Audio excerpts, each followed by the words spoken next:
Big shit takes time, and I had to learn that. Like, I want you to feel that because it took me a long time to learn. So what I see happen all the time with entrepreneurs, especially when they apply to acquisition.com, you know, they've got $1 million in profit, maybe it's the bare minimum for us to consider for investment. And they're like, here's my idea for how I want to expand and how I want your help. I want to start all these new product lines because I've already saturated my market because I'm spending $50,000 in Facebook ads and I can't spend any more than I currently am. Otherwise I lose the profitability of the ads. So I'm going to start selling more and different offers and add massive complexity to my business that only makes $3 million top line per year. That is a mistake. And in this video, I'm going to walk through why. And the reason this is so important is because many people hit this first plateau and then think, oh, I should start a new business. Oh, I should start a new product line. When really they need to confront the problem ahead, which is they don't know how to get more customers within their current niche or space. Your market isn't capped, your mindset is capped. What I'm gonna do is break down the 3 different frameworks I use to think through this so that you are never capped in whatever market you go after. Number 1, from the marketing perspective, you have your method, which is the biggest thing you do. It's running paid ads, it's making content, it's doing outreach, it's getting referrals, it's getting affiliates. Those are the methods that you do to get customers. Underneath of that, you've got the platforms that you do that method on. You've got Facebook, you've got phones, email, Hulu, YouTube, you've got Google Ads. Underneath of that, you've got the media on the platform. So if I'm on Instagram, I can go Instagram DMs, I can go Instagram stories, I can go Instagram posts, I can go Instagram reels. I have all these different media within the platform. One level below that is how much volume am I doing within that media? Am I posting one story a day, one story a week, multiple stories a day, multiple posts a day? So like that chiropractor agency, if there are 100 other agencies that market to chiropractors and they're all marketing on Facebook, then you could probably add up all of the ad spend of every one of those agencies together. And that just gives you an idea of how much there is available in terms of number of new clients per month that all of them together are selling just on Facebook ads. Rewind real quick. If you're trying to pick what market you're gonna go in, I talk about this in my book, $100 million offers. There's 4 things I wanna look at. Number 1, are they in pain? Am I actually solving a problem for someone? Number 2, are they easy to find? Because if I can't find them, I can't sell them, right? Number 3, do they have the money to spend in order to buy my thing? Because if I'm trying to sell to broke people, it's probably not gonna be a good idea. Number 4, are they growing? I don't wanna be selling to newspapers. I wanna be selling to something like old people there's more of them every single day that are retiring. If I have a market that checks all 4 of those boxes, then I know I'm at least in a good opportunity. Now, once I have that in place, and I looked at the 4 variables that I talked about earlier, can I do a new method? Can I do it on a new platform? Can I expand to multiple types of media within the platform I'm currently on?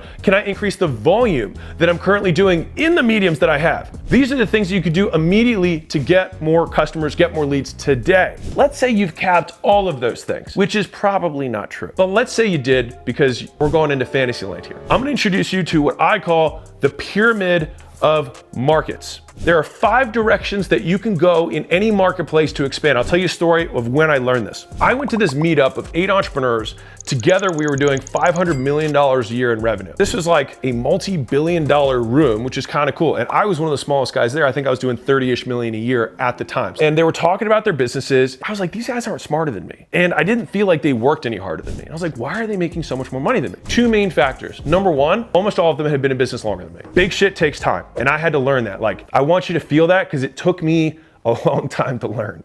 All right, there's not many billionaires under 30 that made it themselves, like 10 in the whole fucking world. There's not a lot of them. And fact checkers, maybe it's 20. It's not a lot. The second lesson that I learned is that all of them were going after bigger markets than I was. Because at a certain point, you do saturate a niche. And I'm gonna give you context to what that means. So Gym Launch was a licensing company. We specifically, at the time, only focused on microgyms. Now we do health clubs and microgyms because they expanded the market. Within that pie, there was only 50,000 microgyms in the United States. We'd already spoken with 20,000 of them. We had absolutely have really maximized every media, every channel. We cold call, we cold email, cold DM, we run ads on Google, we run ads on YouTube, we run ads on Facebook, we run ads on Instagram, we make content, like we do all the stuff. And we have really done a good job of building a market leading business there. But again, it wasn't as big as theirs. And that's why we decided to open up another avenue. Now, let me tell you about why we decided to do health clubs. So when we looked at our adjacent markets, we could have gone down market to personal trainers. We could have gone up market to health clubs. We could have gone to physical therapists or chiropractors, actually very similar, or we could have gone more narrow. Those those are the directions we could have gone in. I asked our team one question. I said, of these different potential avenues or avatars that we could pursue, who do we provide the most value to by dollars made? It was no contest. Health club owners, we were able to immediately make them like tens of thousands of dollars within the first like month by restructuring some of the things that we could do within their business, and then doubling or tripling their bottom line by reorganizing their onboarding process, reorganizing their sales process, how they handle retention and how they handle upsells. So if you deal with hair salons, maybe you sell consulting service, you sell to salon owners, that's your current market. You can go in 5 directions. Number 1 is you can go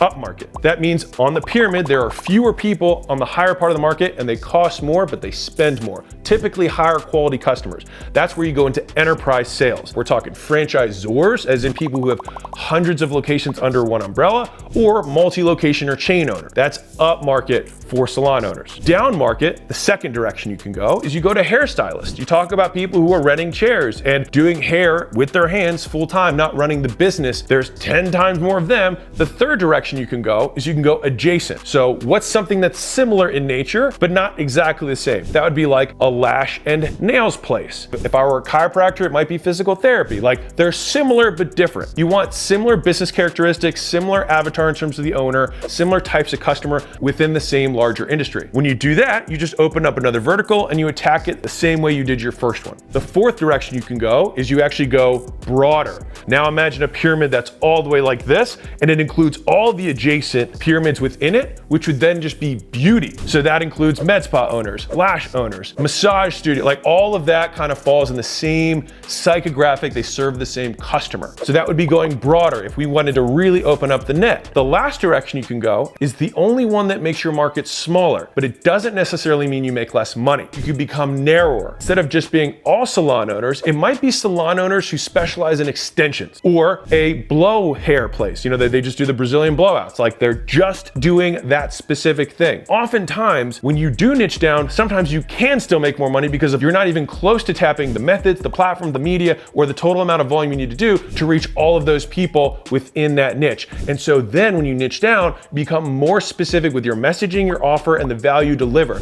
Because if you can make this one specific avatar 10 times more money than the broad avatar, you should absolutely niche down on that. And we've done this with companies and doubled or tripled or sometimes 5x the revenue of the business, despite cutting down who they market to by like 85% by getting really specific about who we serve best. Big picture, zooming all the way back out. If right now you're not getting as many leads as you want, and you think that your market is saturated because of what you do, you should be looking the way an investor looks at the marketplace and says, this is a $60 billion industry. I have not even 1% of this industry. My whole point here is you have your 4 initial levers that you can immediately pull to grow how many leads you're getting. And you probably haven't even done one of them. Do one of them, do another one of them, and then eventually try and do them all. Usually there's this big checklist that you probably already know as an entrepreneur of what I call the should do's. I know I should be calling my leads faster. I know I should be following up better. I know I should be making more content. I know I should start a cold call thing. I know I should be running ads on more platforms, but you're not. And if you're like, man, that's gonna take a long time, welcome to the main point I had originally, which is it takes time to build big shit.